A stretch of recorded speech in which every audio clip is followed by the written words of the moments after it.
Visions can be drawn in PowerPoint. You can build virtual cities in renderings and shout big slogans about a future without limits at conferences. But the real strength of a state does not lie in slogans or even in billions of dollars. It lies in foundations, in what holds the entire structure up. Saudi Arabia knows this very well, because even though NEOM dazzles the world with images of futuristic buildings, in the shadow of those visualizations, a question keeps emerging. What does this future really stand on? The next episode takes us exactly there, down to the foundations. This will not be a story about billboards and narratives, but about institutions, law, infrastructure, and education. About what you don't see on renderings, and what ultimately decides whether the vision holds. Imagine a city of the future without property rights that protect investors. Imagine innovation without an education system that prepares young people for it. Imagine skyscrapers without a stable water and energy infrastructure. Without these elements, any vision turns into a mirage. Beautiful, but fragile. Saudi Arabia is trying to build its future from the ground up. It is reforming its laws, modernizing the education system, creating new institutions meant to ensure stability and attract investors. But every one of these moves is a battlefield, between tradition and modernity, between control and freedom, between local expectations and global standards. This episode is a story about how the country balances on that thin line, how it builds the foundations that are supposed to bear the weight of dreams bigger than anything it has attempted before. It will be a journey through the backstage of Saudi Arabia, less spectacular than NEOM, but far more decisive for whether this story survives the test of time. Because a vision without foundations is like a palace built on sand, and in Saudi Arabia, there is never any shortage of sand.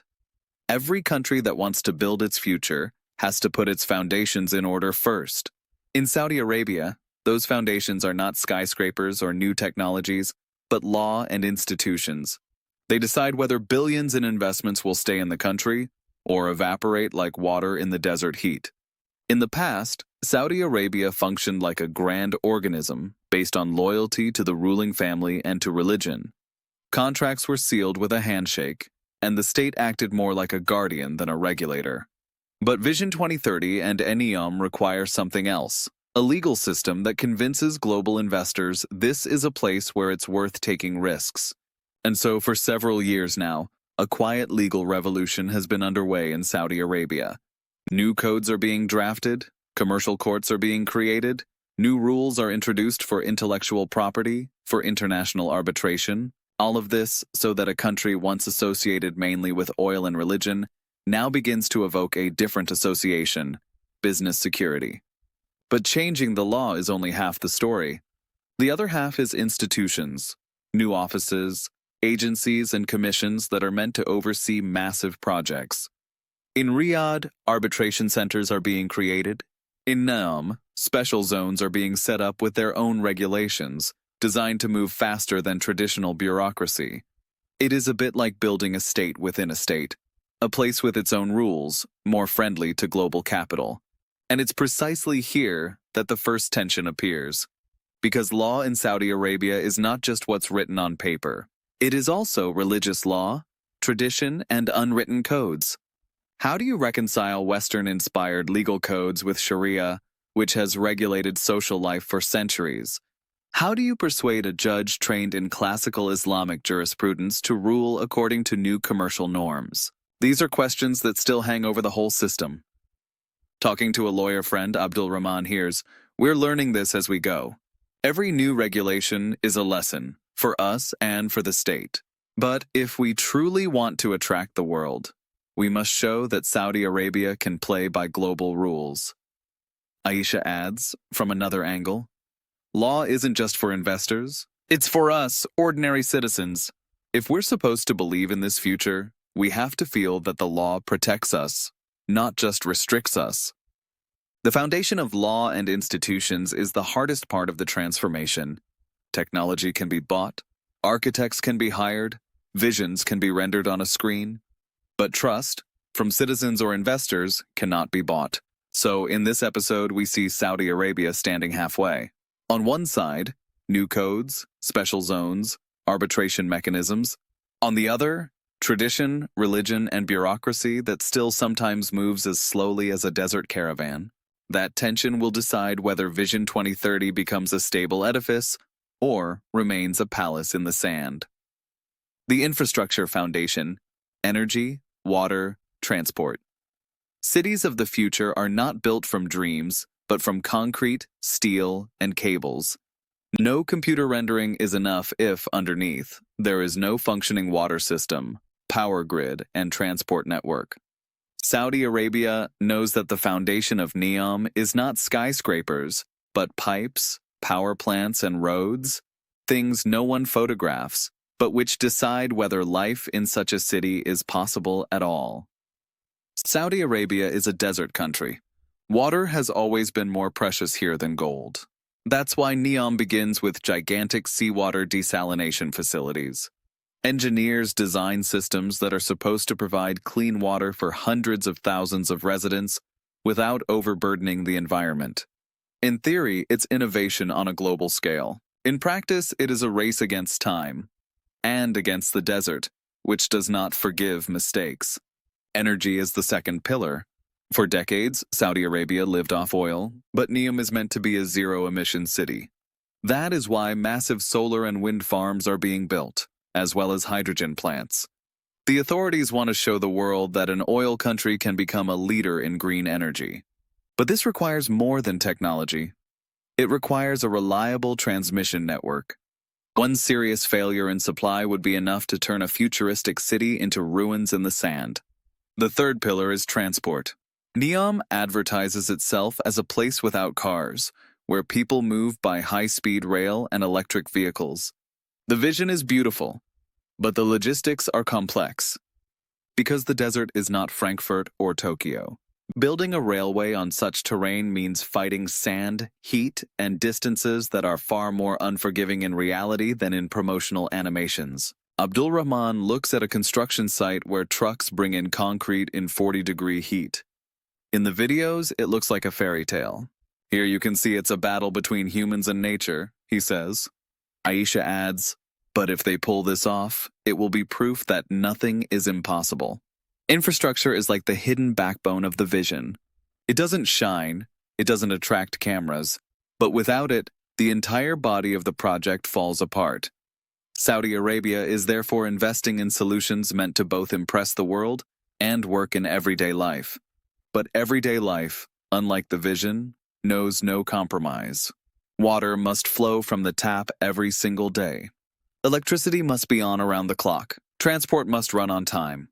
If these three elements fail, even the most beautiful skyscrapers will remain nothing more than scenic props in the desert. Saudi Arabia's biggest challenge is not money, nor technology, nor even the desert. Its biggest challenge is people, whether they will be ready to fill the vision with content. No investment makes sense without people who understand it, develop it, and keep it alive. For decades, the Saudi education system raised young people primarily in the spirit of religion and loyalty to the state. A public sector job was the dream of most graduates. It meant stability, a salary, and prestige. But Vision 2030 demands something else: entrepreneurship, creativity, technological skills. That's why education has become a fundamental pillar of the transformation. New technical universities are springing up in Riyadh, Jeddah, and Dhahran. Professors from the US, Europe, and Asia are being recruited. Scholarship programs are being created. Hundreds of students are sent to Stanford, MIT, or Oxford to learn what they are later supposed to implement in NEOM. But here, too, tensions arise. Many young people who go abroad come back with new ideas and lifestyles that collide with conservative culture. Aisha recalls her friends who studied in London. They came back full of energy and dreams, but very quickly they heard, "You can't live like that here." This shows that education doesn't just change skills, it changes mentality. And mentality in Saudi Arabia is a battleground between tradition and the future. Human capital also means foreign workers. Today, many experts in NEOM are foreigners: engineers from Korea, managers from Europe, architects from Japan. Without them, the project would never have started. But does Saudi Arabia want to be dependent on foreigners forever? Can it raise its own experts who will take the helm in 10 or 20 years? Abdul Rahman, who dreams of creating his own startup, knows that this is the key question. Without people, Vision 2030 is just an empty slogan. We can have the most advanced buildings, but if our own specialists are not inside them, it won't be our future. It will belong to someone else. That is why the authorities are investing not only in formal education, but also in vocational training, entrepreneurship courses, programs for women who, for the first time, are entering the labor market on a mass scale. It is a huge social change unfolding in parallel with economic development. The foundation of education and human capital is the most delicate of all. Technology can be imported, laws can be drafted, infrastructure can be built, but you cannot speed up a society's maturation, the process by which people truly believe in the new role the state is offering them. That is a process that will take a generation, and the success or failure of that process will decide whether Saudi Arabia's future is built on its own citizens or on foreign experts. A vision of the future cannot exist without people capable of making it real every day, which means that, beyond law, infrastructure, and education, Saudi Arabia has to build something even harder, a new work culture. For decades, the country functioned as a rentier economy. The state distributed oil revenues, and citizens became accustomed to stable public sector jobs. The workday started late, finished early. Responsibility was often diffuse. In private, expats used to say, "Saudis don't have to work hard. The state will always take care of them." But Vision 2030 changes the rules of the game. If NEOM is to function as a global innovation hub, it needs workers who think in terms of efficiency, deadlines, quality. It needs an organizational culture based not on family loyalty or connections, but on skills and performance. That is a turning point challenge. Abdul Rahman, employed in a startup program, notices, "Meetings start on time now. More and more often what counts are results, not titles."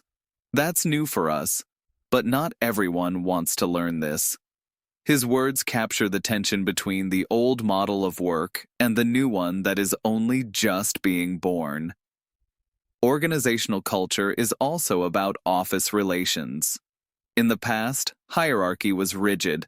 Elders were always right. The young were expected to listen. Women seldom appeared in professional spaces.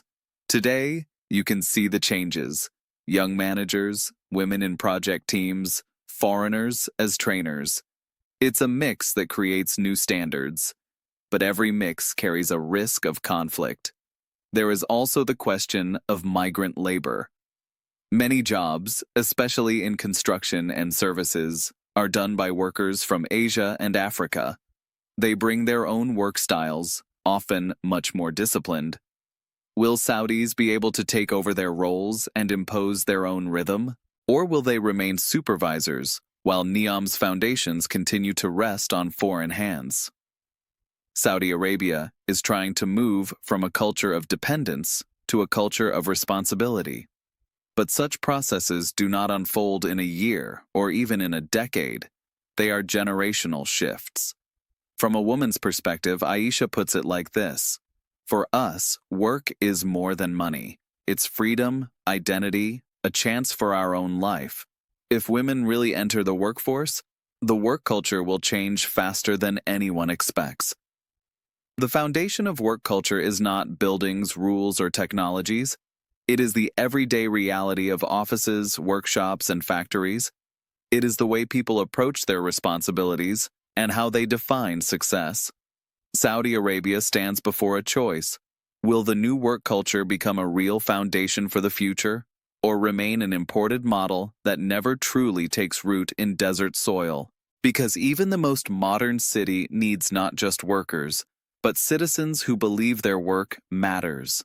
Visions of the future begin inside computers. From day one, NEOM has been conceived not as a city of bricks and concrete, but as a laboratory of technology. zero-emission homes, autonomous vehicles, artificial intelligence managing entire service systems. This is the foundation without which the whole city of tomorrow concept would make no sense. Saudi Arabia has been investing in technology for years, but Vision 2030 has accelerated that process to the limit. AI research centers are being built in Riyadh, contracts are signed with Silicon Valley giants, and in NEOM, experts from all over the world test systems we only recently saw in science fiction films. Technology is meant to be not just a tool, but an identity. Saudi Arabia wants NEOM to be as strongly associated with innovation as Silicon Valley is with California, or Shenzhen with China. But that requires more than just investment. It requires the digitization of everyday life. Already now you can see digital solutions becoming routine. In Riyadh, apps are replacing offices, mobile payments are pushing out cash, and e-government is slowly entering spaces that were once the symbols of bureaucracy. Abdul Rahman comments enthusiastically, "Finally, you can sort things out in minutes, not days." But his father replies skeptically, "Technology is fine as long as it works. What happens when it breaks?" And there lies the challenge. Digitization needs reliability, while Saudi Arabia is still building its systems from scratch. There is a shortage of stable IT staff, dependence on foreign providers, the risk of cyber attacks, all real threats that can undermine the foundation. Technology has a symbolic dimension too. Women who previously could not drive on their own now use ride-sharing apps. Young people who once had limited access to global content now live inside TikTok, YouTube, and global platforms. Digitization is changing not only administration, but mindsets. It opens people up to a world they did not know before. Aisha says bluntly, "Technology gives us freedom. We can study online, work remotely, be part of a global conversation." Then she adds, "But it's also a risk, because the world sees us more than we may want to show." The foundation of technology and digitization is like a double-edged sword. On one side, it opens doors to modernity, attracts investment, changes daily life. On the other, it brings dangers, loss of control, dependence on foreign systems, intensifying pressure from global norms. Saudi Arabia knows one thing, though. Without technology, Vision 2030 and NEOM will remain empty slogans. So, in a world where sand still creeps into the foundations, technology is meant to be the cement that binds the future together. Any state can be built from concrete, laws, and technology. But its true strength does not lie in walls or cables. It lies in what people carry in their hearts. Saudi Arabia knows that its greatest challenge is not water, energy, or education, but finding a shared identity for a society stretched between desert and skyscraper, between mosque and futuristic lab. For decades, Saudi identity was built on religion and monarchy. Islam provided the framework for daily life, and loyalty to the House of Saud provided the framework for politics. But Vision 2030 demands something more, a new value system that allows society to function in a globalized world without losing its own roots. And here the greatest tension begins. On one side, young Saudis who dream of traveling, remote work, careers in tech companies. On the other, older generations who still see family, tradition, and religious discipline as the center of life. These two worlds meet every day in homes, on campuses, and in offices, creating a culture that is at once modern and deeply conservative. Abdul Rahman tells his relatives about a new project in NEOM. This will be the future, a city for people from all over the world. One of his uncles replies calmly, "Don't forget that our future is also prayer and family. Without that, no city will survive." Aisha listens to this dialogue and thinks, maybe the truth lies in the middle. Maybe we can be modern and faithful to tradition at the same time. The foundation of values and social identity also involves the place of women. Will Vision 2030 change their role permanently or only for show? Will they be allowed to be not only part of the labor market, but also co-creators of the new culture? Or will tradition once again push them aside when the global gaze moves elsewhere? Social identity is also built in the stories the country tells about itself. The state speaks of modernization, society of everyday life. The values that unite these two worlds have to be strong enough not to tear the country in half. Because if NEOM becomes a symbol of global future and the rest of Saudi Arabia remains rooted only in the past, the foundations will start to crack. Saudi Arabia is searching for a new social contract, one in which young people get opportunities for growth, women get a fair share in public life, and older generations get a guarantee that tradition and religion will not be thrown away. That is harder than building a city in the middle of the desert, because the desert is demanding, but predictable. Human hearts are not. The foundation of values and social identity is the last, and perhaps the most important, element of Vision 2030. Because you can build the most beautiful city, but if people do not feel at home in it, it will remain nothing more than an empty stage set. You can measure states by their budgets, by the height of their towers, by the length of their highways. But their true strength lies deeper, in foundations that are not always visible to the naked eye. In this act, we have touched precisely those foundations of Saudi Arabia: law and institutions, infrastructure, education, work culture, technology, and social identity. Each of them is like a stone in a wall, fragile on its own, but together capable of bearing the weight of an entire vision. We've seen how the state creates new laws and institutions to convince investors this is a place where business can be done. How it fights the desert to build water systems, power plants, and railways without which NEOM would remain just a rendering. How it sends students to the world's top universities, hoping that one day they will come back and fill the laboratories of the future. How it tries to break the old work culture and introduce an ethos of responsibility to replace the rentier mentality. How it bets on technology to prove that an oil country can lead a digital revolution. And finally, how it wrestles with questions of values and identity, whether it is possible to be both modern and faithful to tradition. Each of these foundations is not a finished building, but a construction site. Nothing here is complete. Everything is in progress, as if Saudi Arabia were living in a state of permanent reconstruction. Abdul Rahman and Aisha know this best. For them, every day is a collision of dream and reality, of vision and everyday life. And what they see is both fascinating and unsettling. Because the foundations are not certain. The law may be modern on paper, but will judges and officials learn to apply it? Infrastructure may be perfectly designed, but will the desert allow it to endure? Education may send thousands of young people abroad, but will they come back? Technology may be imported, but will it become part of local culture and social identity? Will it find a balance between tradition and the future, or break apart into parallel worlds?